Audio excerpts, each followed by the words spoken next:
അന്ന് 3-4 ദിവസമായിട്ട് ഞങ്ങൾ ചോറ് പോലും ഉണ്ണണില്ല. നല്ലൊരു ഇതായിരുന്നു.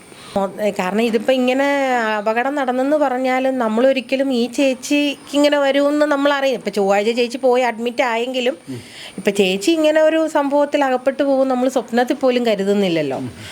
ബിന്ദു ആദ്യം വേറെ കുടുംബശ്രീ ആയിരുന്നു, പിന്നെ നിങ്ങളുടെ കുടുംബശ്രീയിലേക്ക് വന്നു? ഇല്ല, ബിന്ദു ഞങ്ങളുടെ കുടുംബശ്രീ തന്നെയായിരുന്നു. ഞങ്ങളുടെ സെക്രട്ടറി ആയിരുന്നു ബിന്ദു. ഉച്ചയ്ക്ക് ഞങ്ങൾ 1 മണിക്ക് കേൾക്കുമ്പോഴാണ് ഞാൻ ചോറുണ്ണാനായിട്ട് ഇങ്ങനെ ഞങ്ങളുണ്ടെങ്കിൽ ചുമ്മാ കഴിക്കാൻ നമ്മൾ 1:45 അത് കേട്ടപ്പോൾ വല്ലാത്തൊരു ഭീതി പോലെയാണ്.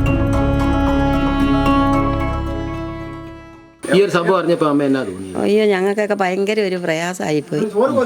അന്ന് 3-4 ദിവസമായിട്ട് ഞങ്ങൾ ചോറ് പോലും ഉണ്ണണില്ല. നല്ലൊരു ഇതായിരുന്നു. മന്ത്രി വീണ ജോർജ് ഒക്കെ ഇന്ന് വന്നില്ലായിരുന്നു? വന്നു. ബിന്ദു ആദ്യം വേറെ കുടുംബശ്രീ ആയിരുന്നു, പിന്നെ നിങ്ങളുടെ കുടുംബശ്രീയിലേക്ക് വന്നു? ഇല്ല, ബിന്ദു ഞങ്ങളുടെ കുടുംബശ്രീ തന്നെയായിരുന്നു. ഞങ്ങളുടെ സെക്രട്ടറി ആയിരുന്നു ബിന്ദു. നല്ലൊരു അമ്മ വേറെ കുടുംബശ്രീ ആയിരുന്നു. അല്ല, കാരണം അത് കഴിഞ്ഞിട്ടാണ് ഞങ്ങളുടെ കുടുംബശ്രീ തുടങ്ങി. ഒരു വീട്ടിൽ നിന്ന് ഒരാൾ അങ്ങനെ, അതുകൊണ്ട് രണ്ട് കുടുംബശ്രീയിലായിരുന്നു. അപ്പം ചേച്ചിയായിരുന്നു 2 പിള്ളേരുടെ കാര്യങ്ങളും നോക്കി ലോണൊക്കെ എടുത്ത് അങ്ങനെ ഒരുവിധം ആക്കിയപ്പോഴത്തേക്കും എന്താ പറഞ്ഞ പോലെ ഉണ്ട്. ഞങ്ങൾക്ക് എല്ലാവർക്കും ഉണ്ട്, ലിങ്കേജ് ലോണുണ്ട്. രാവിലെ അങ്ങോട്ട് നടക്കുമായിരുന്നല്ലേ തിരിച്ച്? രാവിലെ കാരണം പുള്ളിക്കാരത്തേക്ക് ശാരീരികമായും ഓരോ ബുദ്ധിമുട്ടുകളുണ്ട്. അപ്പം 2 നേരവും കൂടെ ഓട്ടോയ്ക്കുള്ള പൈസ ഇല്ലാത്തതുകൊണ്ട് രാവിലെ ഓട്ടോയ്ക്കും തിരിച്ച് വൈകുന്നേരം നടന്നു വന്നുകൊണ്ടിരുന്നത്. ഒരു ഷെയർ ഇടുമായിരുന്നു കൂട്ടുകാരികൾ കൂടെ. അപ്പം അങ്ങനെ പോയിട്ട് വരുമായിരുന്നു. ഒത്തിരി സ്ട്രഗിൾ ചെയ്ത് കുടുംബം കൊണ്ടുപോയിക്കൊണ്ടിരുന്നതായിരുന്നു. വീട്ടിലെ ബുദ്ധിമുട്ട് കൊണ്ട് തന്നെ ഞായറാഴ്ച ജോലിക്ക് പോകായിരുന്നു. കാരണം 100 രൂപ കൂടുതൽ കിട്ടുമ്പം ഇപ്പം സാധാരണക്കാരെ ഞങ്ങളെ പോലുള്ളവർക്ക് 100 രൂപ എന്ന് പറയുന്നത് ഒരു ദിവസം 300 രൂപയാണ് അവർക്ക് കിട്ടുന്നത്. അപ്പൊ ആ സ്ഥാപനത്തില് പുള്ളിക്കാരിക്ക് പൈസ കൂട്ടി കൊടുക്കുന്ന പറയുന്നത് അല്ലേ പുള്ളിക്കാരുടെ? ഇപ്പൊ സൺഡേ വർക്ക് ചെയ്യുന്നവർക്ക് 100 രൂപ അഡീഷണൽ ആയിട്ട്. അപ്പൊ അത് എല്ലാ ഞായറാഴ്ചയും കിട്ടത്തില്ല, ഇപ്പം മാറി എടുക്കൂലോ. അതുകൊണ്ട് മിക്കവാറും സൺഡേകളിൽ ജോലിക്ക് പോകാൻ ശ്രമിക്കാറുണ്ട്. അതുകൊണ്ട് ചിലപ്പോൾ കുടുംബശ്രീക്ക് വരാറുമില്ല, കാരണം ഞായറാഴ്ച ഞങ്ങളുടെ കുടുംബശ്രീ. അപ്പൊ അങ്ങനെയൊക്കെ വിശേഷങ്ങൾ അങ്ങനെ പ്രത്യേകിച്ച് കൂടുതലും കാരണം പുള്ളിക്കും എന്നും ഹസ്ബൻഡിനും എന്നും ജോലി ഇല്ലല്ലോ. അപ്പൊ ഈ ചേച്ചി തന്നെ ഇപ്പൊ മകനെയാളും എഞ്ചിനീയറിംഗ് എന്നൊക്കെ പറയുമ്പോൾ ഇന്നത്തെ കാലഘട്ടത്തിൽ പ്രൈവറ്റായിട്ട് പഠിപ്പിക്കുക എന്ന് പറയുന്നത് വലിയൊരു ബുദ്ധിമുട്ടാണ്. അപ്പൊ മോളെ ഇപ്പം നഴ്സിംഗ് ആണല്ലോ, അവസാന വർഷമല്ലേ. അപ്പൊ ഇതെല്ലാം പൈസ 2 പേർക്കും പൈസ വേണമല്ലോ. പിന്നെ അതിൻ്റെ ഇടയ്ക്ക് അവർക്ക് ഇപ്പം വീടാണെങ്കിലും ഇല്ലായിരുന്നു. അപ്പം ലൈഫിൻ്റെ കൊടുത്തിട്ടുണ്ടായിരുന്നു പറഞ്ഞു, പക്ഷെ ഒന്നും ഇതുവരെയും കിട്ടിയിട്ടില്ലായിരുന്നു. പിന്നെ അമ്മയും ഒക്കെ കൂടി സഹായിച്ചു തന്നെയായിരുന്നു മുമ്പോട്ട് പോയിക്കൊണ്ടിരുന്നത്. ഈ പുള്ളിക്കാരിയുടെ രോഗാവസ്ഥ പുള്ളിക്കാരി എന്തെങ്കിലും പറയാറുണ്ടായിരുന്നു? രോഗാവസ്ഥ എന്ന് പറഞ്ഞു കഴിഞ്ഞാൽ അങ്ങനെ ഇപ്പം പുറത്തൊന്നും അങ്ങനെ പുള്ളിക്കാരത്തിയുടേതായ കാര്യങ്ങളൊന്നും പറയാറില്ലായിരുന്നു.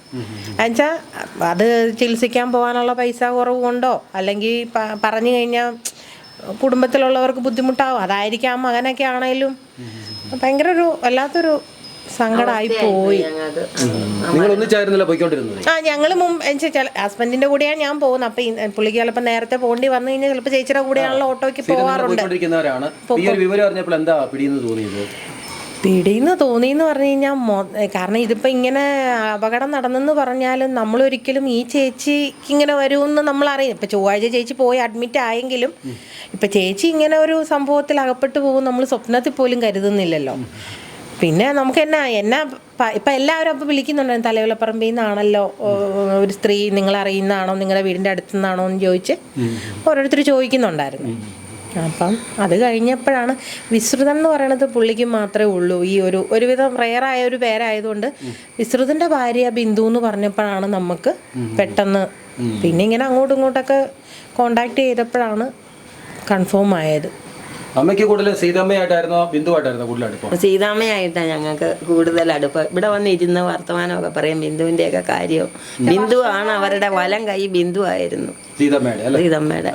85 വയസ്സായിട്ട് അവർക്ക് വേറെ ബുദ്ധിമുട്ടൊന്നുമില്ല നടക്കാനും സംസാരിക്കാനും. ഇപ്പൊ കണ്ണ് ഓപ്പറേഷനൊക്കെ കഴിഞ്ഞിരിക്കുക പുള്ളിക്കാരത്തിയുടെ. ആണല്ലേ?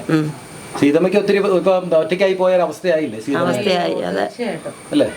ചേച്ചിയുടെ ഇവിടെ തന്നെയാ, ഹസ്ബൻഡിന്റെ വീടാ കൊല്ലം. അപ്പൊ ചെറുപ്പം മുതലേ എല്ലാവർക്കും അറിയാം ഈ ചേച്ചിനെ. അപ്പൊ അതുകൊണ്ട് ശരിയാ 4 വയസ്സെന്ന് പറയണത് ശരിയായിരിക്കാം. കാരണം ചേച്ചി ജനിച്ചത് ഇവിടെയാണോ എന്ന് അറിയത്തില്ല, എന്നാലും ചെറുപ്പം മുതൽ ചേച്ചി ഇവിടെ തന്നെ സീതാമ്മേനെ കല്യാണം കഴിച്ച് കൊണ്ടുവന്ന് അപ്പം മുതൽ ഇവിടെ തന്നെയാണല്ലോ. അപ്പൊ അന്ന് കല്യാണം കഴിച്ച് കൊണ്ടുവന്നവരൊക്കെ പുള്ളിക്കാരി അറിയും. പിന്നെ ഇവര് ഒത്തിരിയും പേര് ഒന്നിച്ച് ഇവിടെ TB കോളേജിൽ പഠിച്ച അങ്ങനെ കുറെ ഫ്രണ്ട്സ് ഉണ്ട്. വളരെ ഒരു ഒതുങ്ങിയ ഒരു ആളായിരുന്നു. ബിന്ദുവിന്റെ ഭർത്താവായിരുന്നു കൊല്ലംകാരനായിരുന്നു. ഇങ്ങോട്ട് വന്നത് ഇവരുടെ തറവാട് ഇവിടെ തന്നെ. അമ്പലം അത് തന്നെ. അതെ. ഞങ്ങൾക്ക് സീതാമ്മയായിട്ടുള്ള ഇത് മാത്രമേ ഉള്ളൂ ചെറുപ്പം പോലെ. പിന്നെ അവരുമായി പെൺപിള്ളേർ അങ്ങനെ അവരുമായിട്ടൊന്നും നമുക്ക് കൂടുതൽ കാണുമ്പോൾ ചേട്ടാ എന്നൊക്കെ വിളിക്കുന്നല്ലാതെ കൊണ്ട് അങ്ങോട്ട് പോവുമോ അങ്ങനെയൊന്നും. വാർത്തയിലാണോ അറിയുന്നത് അതോ ആരും പറഞ്ഞു തരണോ? ഉച്ചയ്ക്ക് ഞങ്ങൾ 1 മണിക്ക് കേൾക്കുമ്പോഴാണ് ഞാൻ ചോറുണ്ണാനായിട്ട് ഇങ്ങനെ ഞങ്ങളുണ്ടെങ്കിൽ ചെമ്മ കഴിക്കാൻ നമ്മൾ 1:45 അത് കേട്ടപ്പോൾ വല്ലാത്തൊരു ഭീതി പോലെയായി. പറഞ്ഞറിഞ്ഞ ഞങ്ങൾ വല്ലാതെ നമുക്ക് ഷോക്ക് പോലെ ആയിപ്പോയില്ലേ. അപ്പം പിന്നെ ഒന്നും കഴിച്ചില്ല. പിന്നെ ഞങ്ങൾ അങ്ങോട്ട് മുകളിലോട്ട് കയറി വിവരങ്ങളൊക്കെ അന്വേഷിച്ചുകൊണ്ടിരിക്കുമായിരുന്നു. ഞങ്ങൾ തമ്മിൽ വലിയ രോഗിയാണ്. അപ്പോൾ എപ്പോഴും അതെ സീതാമ്മയൊക്കെ ഞങ്ങൾ ഒറ്റ കുടുംബം പോലെ കഴിയണേ. ഇവിടെ ഏരിയ അങ്ങനെ ഇതൊന്നുമില്ല, ഒരു ഇല്ല. ഞങ്ങൾ ഇങ്ങോട്ട് വരും. ഞങ്ങൾ പിന്നെ നമ്മളൊക്കെ പിന്നെ അങ്ങനെ കൂടുതൽ അങ്ങനെ ഓരോ വീടുകളിൽ അങ്ങനെ കാര്യങ്ങളൊക്കെ അന്വേഷിക്കുന്നത് മാത്രമേ ഉള്ളൂ. അല്ലാതെ വേറെ വിശേഷമൊന്നുമില്ല. നമ്മുടെ കൺമുന്നിൽ കണ്ടുകൊണ്ടിരുന്ന ആളായിരുന്നു ബിന്ദു. അതെ, പിന്നെ പാവായിരുന്നു. പഞ്ചപാവായിരുന്നു. അപ്പം അതിനിപ്പോൾ ബാങ്കിൽ പോയി ചെന്ന് ചോദിച്ചിട്ട് അവർക്ക് ഇൻഷുറൻസ് ഉണ്ടെങ്കിൽ ഇപ്പം അങ്ങനെ ഇരുന്ന് മരിക്കുന്നതാണെന്നുണ്ടെങ്കിൽ കുടുംബത്തിന് എന്തോ ആനുകൂല്യങ്ങളുണ്ടല്ലോ, അത് അവിടെ ചെന്ന് ചോദിക്കണം. ഞങ്ങളപ്പം പ്രസിഡന്റും എല്ലാവരും കൂടി പോയി ചെന്ന് ചോദിക്കാമെന്ന് ഓർത്തിരിക്കുന്നു.